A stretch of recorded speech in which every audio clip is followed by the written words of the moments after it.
नमस्कार दोस्तों, आपका स्वागत है बहुत बहुत SRB व फिजिक्स बाय डॉक्टर निशान गौड़। और जिसमें आज हम बताएंगे how to solve exam paper. Video को शुरू करने से पहले मैं बता दूं आपको, अगर ये वीडियो आपको अच्छा लगता है तो उसको आप सब्सक्राइब जरूर करें और आइकन को दबाएं, उसको व्यू करें अच्छी तरह। ठीक है, ओके, थैंक यू। तो स्टार्ट करते हैं कि आप कोई भी एग्ज़ाम है, कोई भी एग्ज़ाम पेपर है, उसको आप सॉल्व कैसे करेंगे। कोई भी क्लास का हो सकता है, वो 10th का हो सकता है, 11th का हो सकता है, 12th का हो सकता है, किसी भी क्लास का वो पेपर हो सकता है।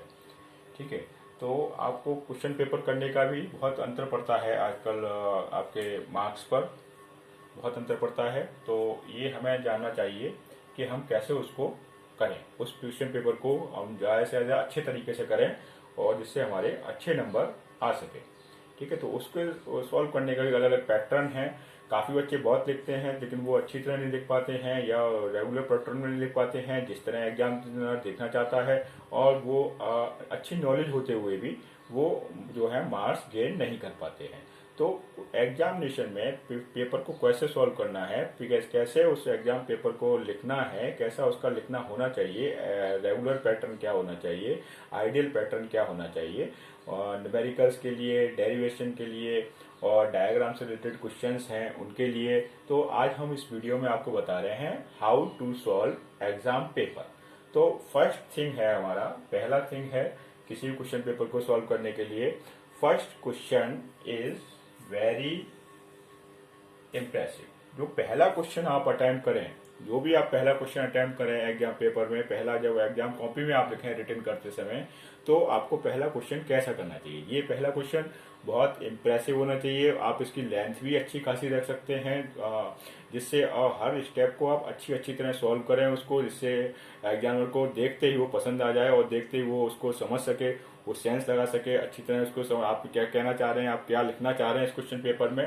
तो ये सभी चीज़ें उसमें क्लियर हो जाए। मतलब कहने का ये है कंक्लूजन कि इम्प्रेसिव होना चाहिए। पहला क्वेश्चन कैसा होना चाहिए आपका, बहुत इम्प्रेसिव होना चाहिए, जो एग्जामिनर के अंदर जो है आपके मार्क्स उसके पेन से निकलवा सके, ज़्यादा से ज़्यादा मार्क्स आपको उस पहले क्वेश्चन में मिल सके। और पहला क्वेश्चन अगर first impression is very good impression, so आपका जो कॉपी है वो अच्छे मार्क्स दिलाएगा आपको। जो आप 10-20% ज़्यादा ही मार्क्स आपके आएंगे अगर आप पहला क्वेश्चन अच्छी तरह करते हैं और इम्प्रेशन अच्छा जमा लेते हैं एग्जामिनर के व्यू में। ठीक है, ओके। तो second thing is attempt question paper very carefully. जो क्वेश्चन पेपर है उसको बहुत ही केयरफुली करना चाहिए, हमें उसको बहुत अच्छी तरीके से करना चाहिए। जो भी कोई भी क्वेश्चन है, अगर हम लॉन्ग क्वेश्चन कर रहे हैं या थोड़ा शॉर्ट क्वेश्चन कर रहे हैं, उसको अलग अलग तरीके से करना चाहिए। जो लॉन्ग क्वेश्चन है उसको करने के लिए सबसे पहले उसको अच्छा तरह, मतलब फर्स्ट स्टेप कैसे शुरू करना है, आपको फर्स्ट स्टेप कैसे शुरू करना है ये आपको ध्यान रखना चाहिए।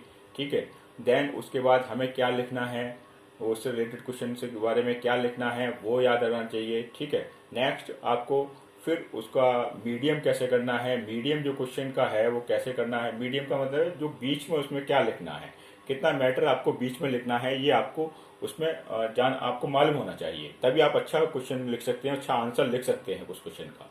ठीक है, और उसका फाइनलाइज कैसे करना है, और उसको फाइनल में कौन कौन से स्टेप्स लिखने हैं, कैसे कैसे उसको करना है, और लास्ट में कंक्लूजन या समराइज कैसे करना है। उस पूरा क्वेश्चन को हम जो सॉल्व कर रहे हैं वो हमें पहला, उसका जो लास्ट है उसका फर्स्ट इनिशियली अच्छा होना चाहिए और लास्ट अच्छा होना चाहिए, बहुत अच्छा होना चाहिए, जिससे एग्जामिनर अगर फर्स्ट और आपका क्वेश्चन का स्टार्ट पढ़ता है और लास्ट पढ़ता है तो उसके एकदम 1 मिनट में आपके देखते ही वो समझ जाए कि आप क्या कहना चाह रहे हैं, आप क्या लिखना चाह रहे हैं। तो ये दो चीजें होनी चाहिए, फर्स्ट और लास्ट जो है बहुत अच्छी तरह होना चाहिए, कंक्लूजन बहुत अच्छी तरह लिखना चाहिए, जिससे हम पूरा ओवरऑल क्वेश्चन के बारे में आंसर के बारे में बता सकें, उस आंसर के बारे में।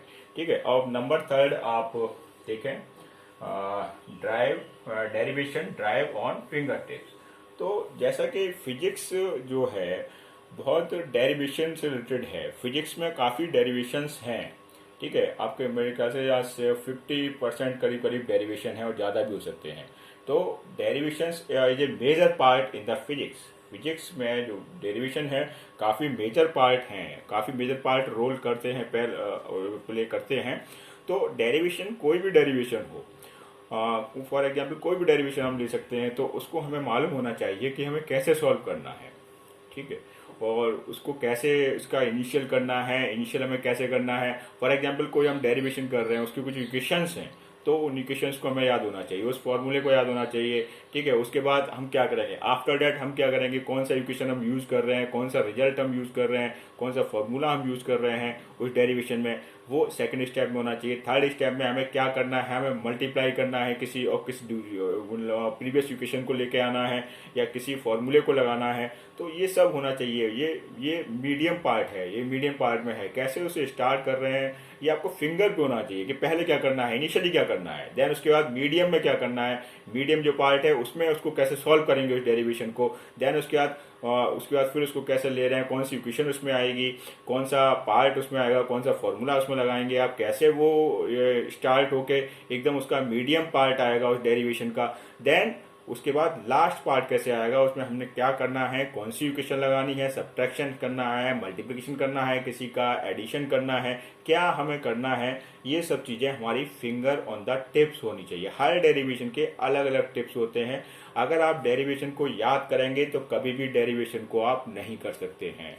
अगर आप डेरिवेशन को याद करना चाहेंगे तो कभी भी आप डेरिवेशन को नहीं कर सकते हैं। ये ध्यान रखिए, मेरी बात बहुत समझ के रखिएगा इसको ध्यान में, स्टूडेंट्स के लिए है। तो डियर स्टूडेंट्स, तो ये बहुत अच्छा तरीका है कि आप उसको फिंगर ऑन द टिप्स करें हर डेरिवेशन को, उसका इनिशियल कैसे करना है, इनिशियलाइज कैसे करना है, उसको फिर आगे कैसे बढ़ाना है, कौन सा फॉर्मूला यूज करना है, कौन सी इक्वेशन करनी है, देन उसके बाद उसका मीडियम पार्ट में क्या लेके आ रहे हैं। तो उस सब चीज़ों को आपको नंबर रिस्पॉन्स की इक्वेशन है कि अगर आप रटेंगे तो फिर डेरिवेशन आप भूल सकते हैं। अगर डेरिवेशन आप एग्जाम के टाइम में at the time of examination room आप भूल गए तो फिर वो आपको याद नहीं आएगा, वो डेरिवेशन आपको फिर याद नहीं आएगा, और वो क्या है फिर आपके जो आगे के जो नेक्स्ट क्वेश्चन हैं उस पर भी काफ़ी इफेक्ट करता है, और वो भी हो सकता है आपको याद नहीं आए या याद होते हुए भी आप उनको पूरा नहीं कर पाए, आपका टाइम कम रह जाए। तो इसके लिए डेरिवेशन को फिंगर ऑन द टिप्स होना चाहिए।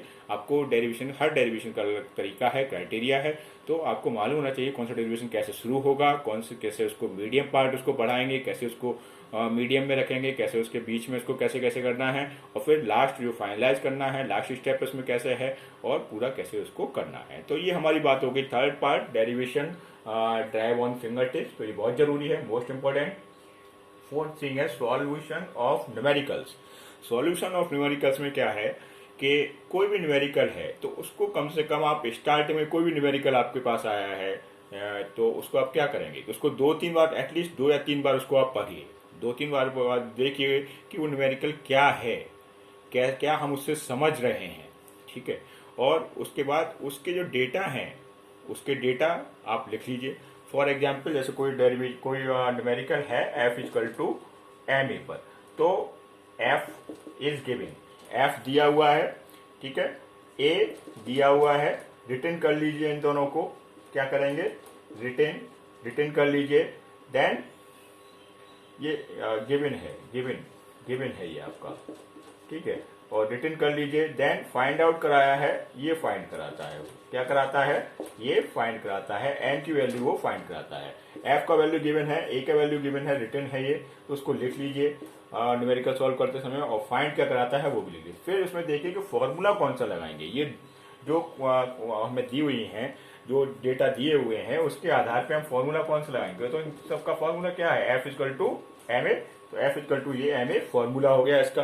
तो इस तरीके से हम पता लगा सकते हैं कि क्वांटिटी डेरिवेशन कौन से न्यूमेरिकल में कौन सा फॉर्मूला हम यूज करेंगे, ठीक है। तो 2 बार इसको हर न्यूमेरिकल को पढ़िए 2-3 बार, फिर उसके बाद डेटा लिखिए, उसमें क्या क्या दिया हुआ है, गिवन डेटा क्या है उसको लिख लीजिए, फिर क्या फाइंड आउट करा रहा है वो लिख लीजिए, फिर उसके बाद उसको फॉर्मूला कौन सा अप्लाई होता है उन क्वांटिटीज के बाद, जो फाइंड करा रहा है या गिवन करा रहा है, देन उसको फिर उस फॉर्मूले को आप अप्लाई करिए। तो ये अच्छा तरीका है न्यूमेरिकल्स को सॉल्व करने का। न्यूमेरिकल सॉल्व करने के बाद लास्ट थिंग आती है फॉर ए डायग्राम क्वेश्चन। अगर कोई डायग्राम का क्वेश्चन है आप सॉल्व कर रहे हैं, ठीक है, in the point of view of examination, आप एग्जामिनेशन में वो क्वेश्चन सॉल्व कर रहे हैं, वो आपको जो डायग्राम है उसका क्वेश्चन पूरी तरह आता है, पूरा आता है, आप अच्छी तरह उसको लिख सकते हैं, बट कभी कभी क्या होता है कि आप डेरिवेशन में अटक जाते हैं कहीं, या किसी न्यूमेरिकल में अटक जाते हैं, तो आप पे टाइम कम बचता है। ठीक है, उस टाइम को कम बचता है तो आपके जो आगे क्वेश्चन है उनकी लेंथ कम हो जाती है। तो अगर आपका इस टाइप में कोई आगे क्वेश्चन डायग्राम से रिलेटेड रह गया है, तो डायग्राम से क्वेश्चन रिलेटेड को कैसे सॉल्व करेंगे, उस डायग्राम को आप सब अच्छी तरह जानते हैं, क्वेश्चन को आप अच्छी तरह सॉल्व कर सकते हैं, लेकिन टाइम कम है आप पर, तो क्या करेंगे, उस डायग्राम को अच्छी तरह लिख दीजिए, नॉमिनेटेड डायग्राम लिखिएगा, उसमें पूरा बताइएगा उसका क्या लिखा हुआ है, क्या ये बना हुआ है, क्या चीज़ है ये। ठीक है, तो उसमें सब चीज़ें उसको सिम्बलाइज कर दीजिएगा, हर एक चीज़ को उसमें रिप्रेजेंटेड कर दीजिएगा, पूरा पार्ट्स को किसी के बारे में है तो ये आप बताइएगा। जैसे फॉर एग्जांपल आप ले रहे हैं पीएन जंक्शन का पीएन जंक्शन का वो ले रहे हैं, तो यहाँ देखें आप ये बना लीजिए, ये इस तरह से पीएन जंक्शन को आप रिप्रेजेंट कर रहे हैं, तो ये पी हो गया, पी टाइप, ये एन टाइप, ये एक्टिव रीजन हो गया आपका।